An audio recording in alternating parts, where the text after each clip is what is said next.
Alright, Diablo 4 players, today we are going to be having a discussion video on a very specific item called the Shroud of False Death. So, let's get into it. So, for starters, let's go ahead and make this a discussion video. I want you guys to kind of comment how you feel about this. As a Diablo partner, I like to relay this information over to Blizzard as well, because I like to see what players actually think about the game. So, for starters, this post actually blew up a while ago. It was talking about Shroud of False Death being overpowered. And it has to do with specifically granting all the passes. If you look at basically all the top tier builds, regardless of what website that you're looking at, if you're looking at D4 builds, Max Roll, Mobalytics, most of the top tier builds will be running as Shroud of False Death. The one exception for this season might be like the Hoda Earthquake build, but for the most part, Shroud of False Death is the point of discussion, and it's specifically going over the best in slot. If any of you guys have played Diablo 2, you know that pretty much Enigma is one of the top tier armors because it allows you to gain a bonus of being able to teleport, as the other classes do not have access to the ability to teleport. Now, it's not like the Shroud of False Death enables like a build to have a new power, but it gives the build so much more power because of what it actually does. So I guess we can go over the effect of it because that's the whole point of the video, but the main point of this video is more so a discussion about best in slot, and also the discussion of if it actually destroys or ruins a game. And we're going to be talking about it because this actually has been brought up actually several times because it's so dang powerful. Now, for starters, let's go briefly over why this item is good. So pretty much it is a mythic, so it's going to be the rarest item in the game. So some people feel like it might be too rare, because I know when there is a best in slot for like 99% of builds, sometimes people feel like, I can't get this item, man, I don't want to play the game. I totally get that from a viewpoint, because I play a lot of MMOs, and there's sometimes like a best in slot that's like so rare that it discourages people from playing the game, because in their mind, they think they cannot get this item. But it's specifically giving you that +1 to all passes. The rest of the stats, they're great. Like, all stats is great, max life is great, resource gen is okay, the stealth mechanic of like next damage and then extra movement speed, it's okay. But the main reason why people play is plus passives, and the all stats actually gives you bonus nodes on the Paragon board to actually hit, so you get more damage, damage reduction, resources, whatever like the bonus would give you specifically for that class that you're playing on the Paragon board. But the main thing is, again, the amount of passives that it gives. Now, depending on the class that you play, I mean, there's a lot of resource generation, there's lots of utility, there's so much that this item actually gives you. You can get anywhere from about 30% damage, like X damage, and then you also get a bunch of damage reduction. And I remember for a while Tibalt was kind of in this situation, and then people were like, dude, this item is too good, and then they just kind of nerfed the item. And there's have been other builds that have emerged, like the Necromancer build, where you need the specifically pants that are going to give you that unique power for Bloodwave or whatever. But again, this is supposed to be a discussion video about this item in particular. Now, I want to start off with one point of having best in slots ruining a game. So the reason why I wanted to bring this up is because, again, there are items that are so rare in video games where people just feel like, I can't get these items. And I wanted this to be a discussion video, kind of almost going over like video game design, because I'm sure a lot of you guys wanted to make a video game at some point in your life. And I was kind of wondering this myself, if like I was to make a video game and it was an action RPG or any video game, if there's items, should there be a best in slot? Now, I want to start the video by going over that this item is 100% achievable. I know some people feel like this item, I can't get this to drop, man, I've been grinding and grinding. Honestly, with Diablo 4, you can get every single item in the game, but to get Enigma, it requires a Jaw and a Burr rune. If you're playing solo, good luck getting those. But Diablo 4 has gotten easier and easier. They have all these different ways where you can get a spark. They got a new event. There's a season journey that gives you a spark. You can get it from Lilith. There's so many easy ways to get these sparks, or you can just get one item to drop and then you just salvage it and you get a spark as well. But there are so many ways that you can actually craft the mythic that you want. Now, it's not going to be like, you know, instantly you hop on, play for 1 hour, and you get the best item in the game. I think that it's relatively fair. Honestly, the rune crafting, the runes part is kind of hard, unless you are trading items. For the most part, even if you're an average player, I would say within a few weeks of playing the new season, you can definitely get the mythic uniques. It's not impossible to get these things to drop. Now, I understand when there's certain builds that become online because they need that mythic, right? Let's say like Endariel's or like Ring of the Starless Skies really helps out a lot of builds with the resources. So certain players feel like, I can't get my build up online before I get that one item, right? And I never felt that way with Shroud of False Death. However, Season 8 is about to shift things up. Remember, guys, the game is getting much harder. Because it gets much more difficult, you need that extra like 30x damage and all the other bonuses that it gives you via the all stats to get those bonus nodes on the Paragon board to give you the damage. Because right now, Season 7 is a pretty good sweet spot where like most builds can function. You can do pit 100 so you can get all of your glyphs up. But in Season 8, everything is getting so hard that it might be kind of more required to get the best in-slot pieces of gear. That's why I wanted to make this discussion video now. I'm curious to know how you guys feel about it.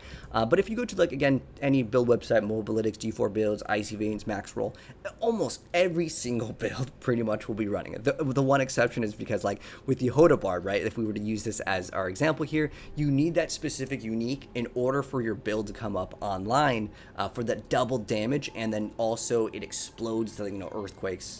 Sadly, Earthquake's getting nerfed in Season 8, but so is a lot of other things. But what I'm trying to say is that, like, if 90% of the players are actually playing it, and this person that just posted this one was actually mentioned recently, that's why I wanted to make this video. He's saying that, like, yeah, minus the teleport, it is the Shroud of False Death is the Enigma. If you guys don't know what Enigma does, it lets you teleport as any class, and well, there's good items for certain classes like the Chains of Honor that are like arguably best in slot for certain builds, or if you're doing PvP. Enigma is like so required for the build to function, because if you can't teleport in Diablo 2, you're just going to be so far behind. You could do weapon swap, and I get it, and you can teleport, but let's be real. You want Enigma, it is like the best in slot, and there's like really no replacing it for the classes that aren't playing Sorc, right? So in this situation, we don't really currently need it in Season 7, but in Season 8, well, I guess things are going to change up a little bit, and I think it'll be interesting to see how players handle requiring like a best in slot that is also a mythic. Again, I get it, mythics are the hardest thing to get in the game, and for casual players, they see it still as unachievable. I get asked all the time, you know, how do I get mythics? It's a very common thing that I see. It's specifically on like TikTok, because I make video guides going over how to get all the sparks, which essentially are how to also get the mythics. But when I make my videos to go over how to farm the mythics, I think video gaming has also evolved into the point where people want instant, like they need how to get the thing, they want to get it in 10 minutes. And I want to say, items, well, I don't think that it should be so hard. Like if you've ever played Path of Exile, getting a Mageblood for your average player is unachievable. It just straight up isn't. Or getting even like you know, a Headhunter or some items, Temporalis, like these items, your average player is never going to see like hundreds of divines, right? And that's okay. But I also think that Diablo 4 is fair in the sense where you don't have to get these to drop, and I think some people may not realize you can craft it. So I want to say, for the sake of the discussion, that the item is achievable for everyone. Therefore, it's a little bit better in that sense where people don't get discouraged and like they're like, okay, I can't get this item, I don't want to play the game anymore, I quit. Because I totally get that mindset. But at the same time, I like the idea that there are certain other items, like for example, that like the Mantle of Mountain's Fury could be the best in slot. But then there's also the discussion of, well, if like 99% of players are playing it, like this person posted over here, 99% of YouTube videos someone is making, if someone's making a guide, they're going to be using it. I'm using it in the gameplay right here. I'll be straight up. The item is really damn good.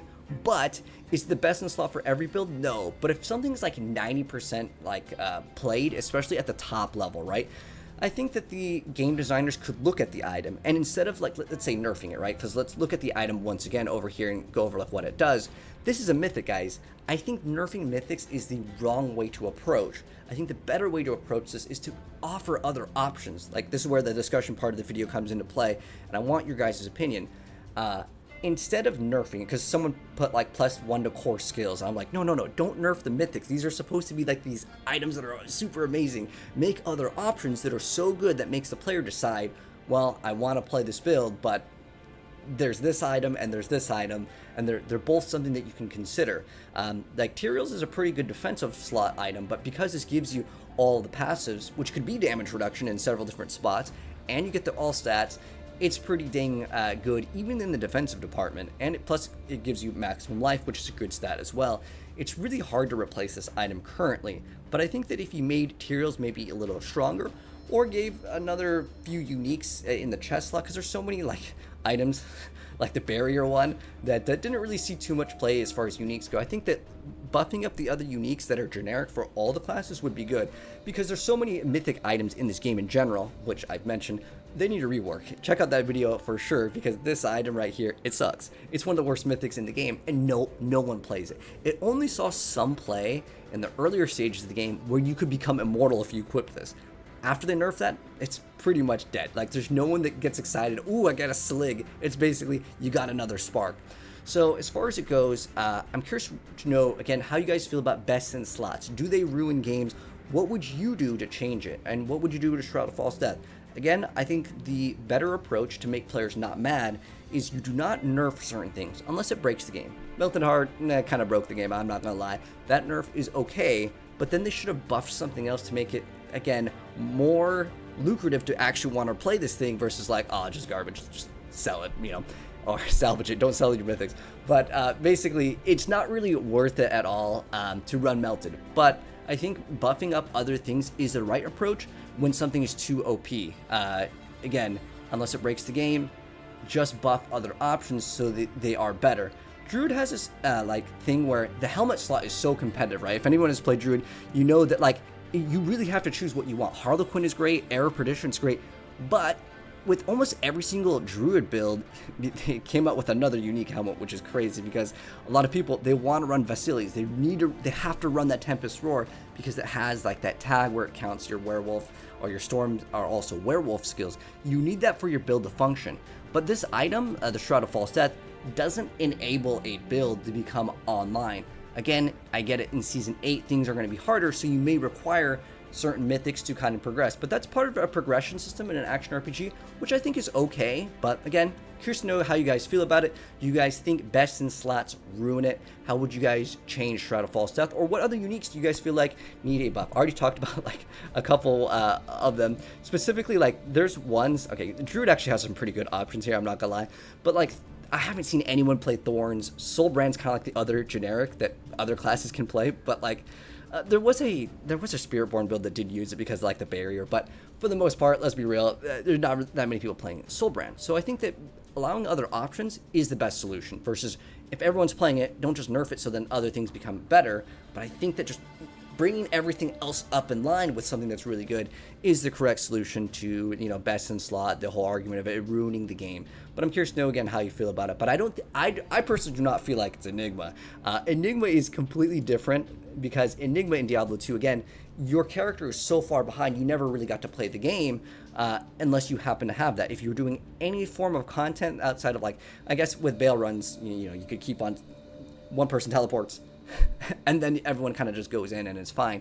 But there are other times where if you want to do any forms of content of farming, if you don't have Enigma, the game is almost unplayable to a point because you're just so much slower, right? Whereas again, Shroud of False Death, it lets you kill things faster, which, and you can get maybe extra movement speed, but it's not on the same level. That's at least my personal opinion. You guys can let me know yours down below. But that's where I want to go ahead and end the discussion video. Let me know your guys' thoughts on anything down below. Anyways, take care. I'll catch you guys in the next video. And Season 8 is starting pretty soon. What are you guys playing? I'm playing Rogue for sure, though.